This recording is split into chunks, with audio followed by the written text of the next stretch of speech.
तब जय श्री राम का शब्द आगे लिख देना चाहिए। इसका अर्थ है किसानों पर हमला करना, गरीबों को पीटना, अल्पसंख्यकों को मारना। ये अर्थ बड़ी बात कर रहे हैं, गिरफ्तारी हो जाएगी। हो जाए कोई बात नहीं। कांग्रेस आरएसएस की माँ है। कांग्रेस ने इस अजगर को बड़ा कर दिया इतना कि आज ये सब लोगों को निकलने पर मजबूर कर दिया। जिनके हाथ रंगे देश की गद्दारी में, वो सर्टिफिकेट बांट रहे हैं आज वफादारी के। जिनकी खुद की सालों की हाथ रंगे हुए हैं, आज इतिहास खोल के देख लो, इनका इतिहास देश की गद्दारी का। थोड़ा सा इतिहास, कौन सा इतिहास? आप मेरे से क्या पूछना चाहते हैं? आप करो उसको, बताइए, बताएंगे आपको इतिहास बताइए। अरे इनका आपने कहा, मैंने कहा कि इसका बीजेपी का जो इतिहास है वो माफी वीरों का इतिहास है। सावरकर वीर सावर, जब तो माफी मांगते थे। 21 लेटर लिखे उन्होंने सरकार को अंग्रेज।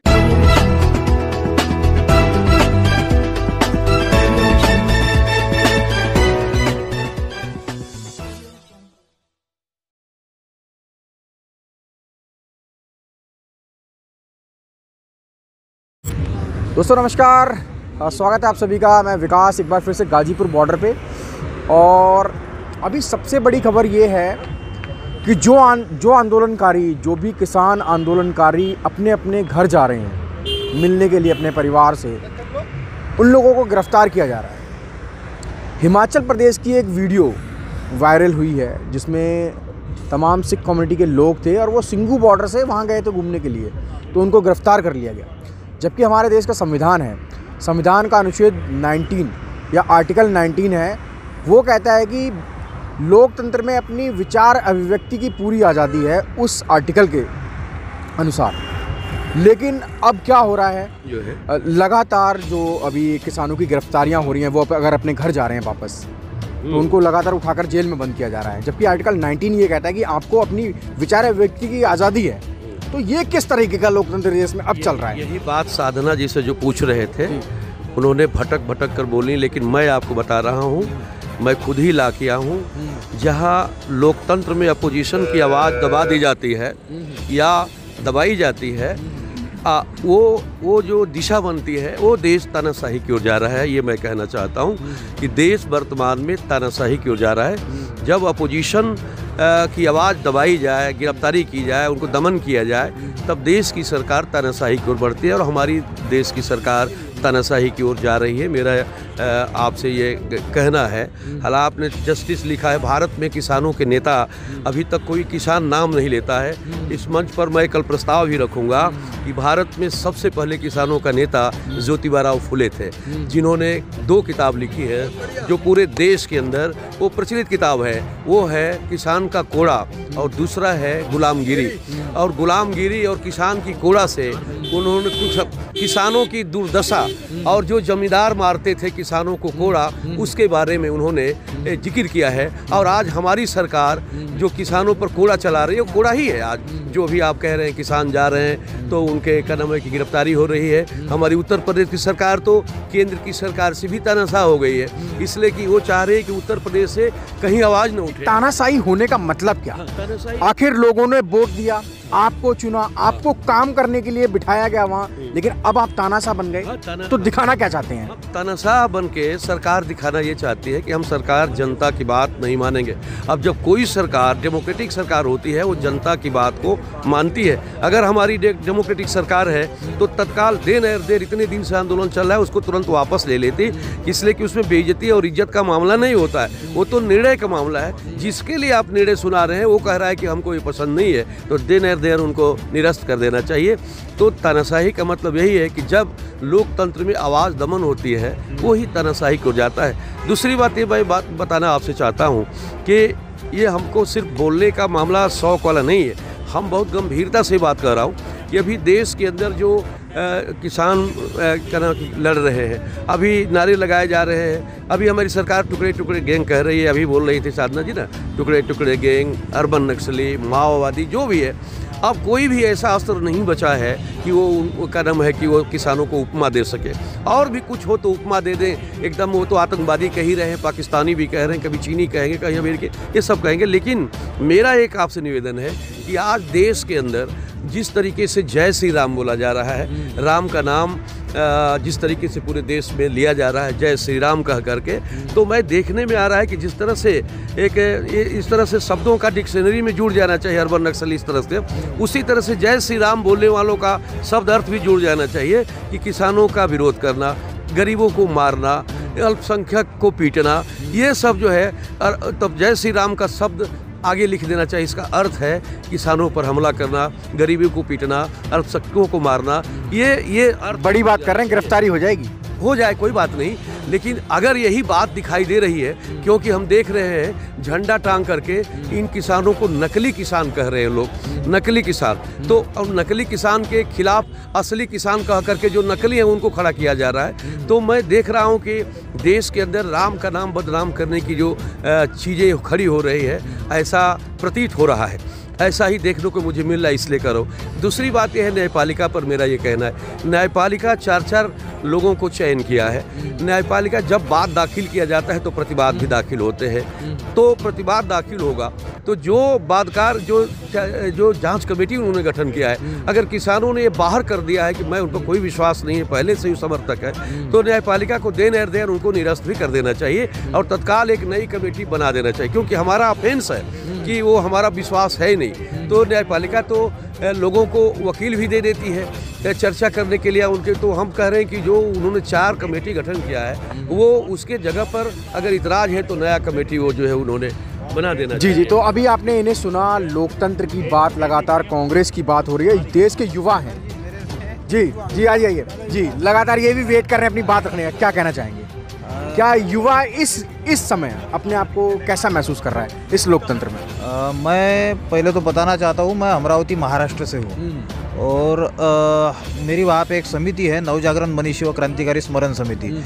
तो ये बताने का कारण ये है कि हम वहाँ पे जो महापुरुष लोग हैं इनके विचार लोगों तक पहुँचाने का काम करते हैं, और इस आंदोलन के मूल में अगर हम गए तो उसका भी जवाब हमको उसी यहाँ पे ही मिलेगा, क्योंकि इस आंदोलन को मतलब ये आंदोलन करने की ज़रूरत क्यों पड़ी।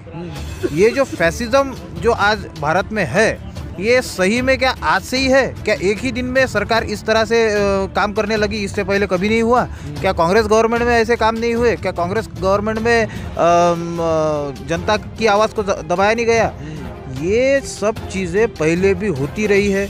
उस दिन हमारे किसान भाई ने बताया कि रेल बेची हम चुप रहे, इलेक्ट्रिसिटी बेची हम चुप रहे, लेकिन जब बात किसान पे आई तो हम नहीं चुप रहे, तो बात जब हम पे आई तो हम नहीं चुप रहे। ऐसी बात करने से ये मतलब ये चीज़ यहाँ तक पहुँची। क्या कहेंगे, लगातार देश में प्राइवेटाइजेशन होता जा रहा है, रेलवे बिक रही है, एयरपोर्ट बिक रहे हैं, क्या कहना चाहेंगे?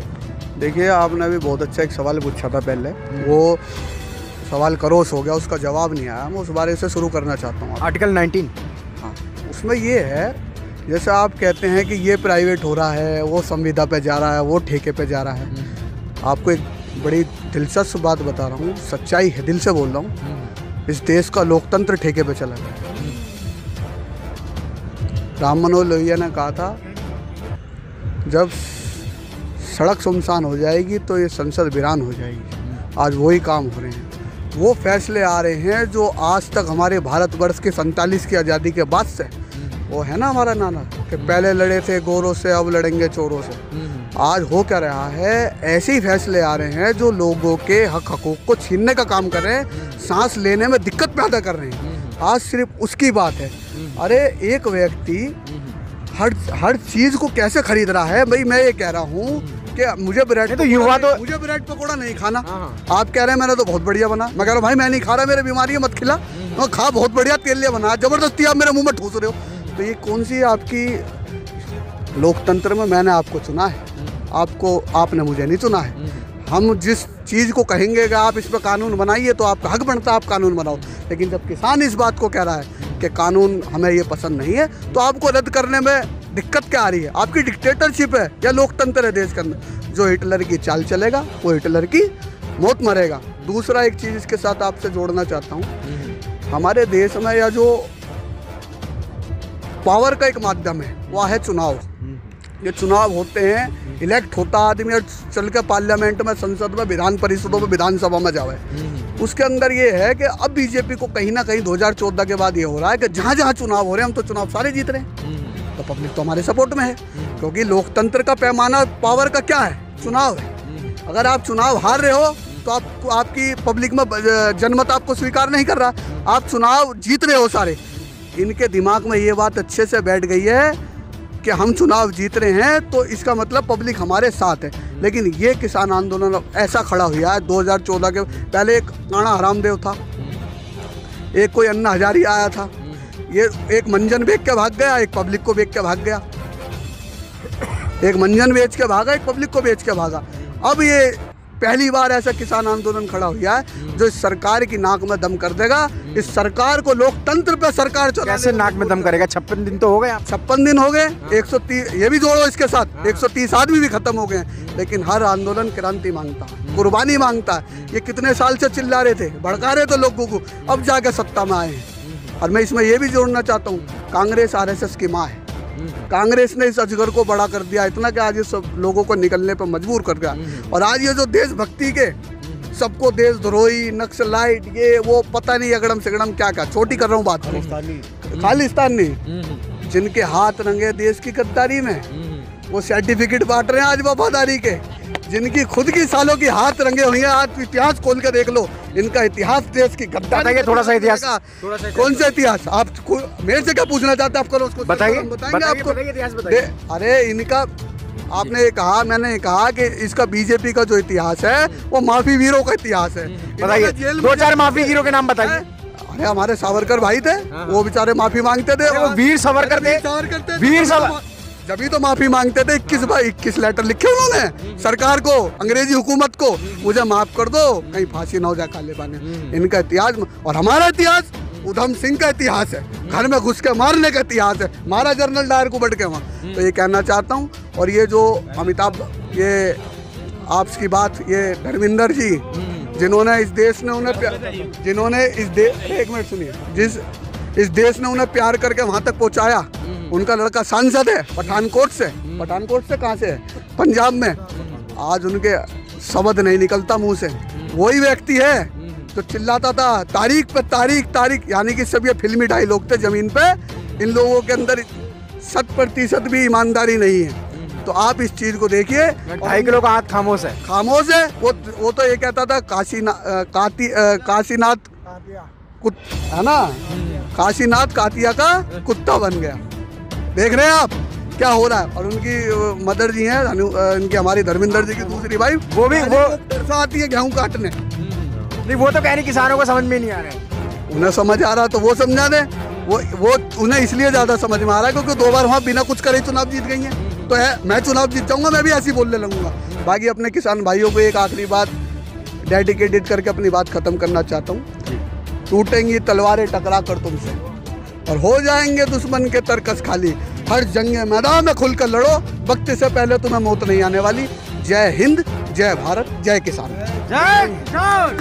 तो ये गाजीपुर बॉर्डर से तमाम लोग थे, देश के युवा हैं, तमाम युवा और तमाम बुजुर्ग थे। अपनी अपनी राय है। लोगों ने अपने कांग्रेस प्रवक्ता को भी सुना, अपने सरदार हरविंदर सिंह जी को भी सुना।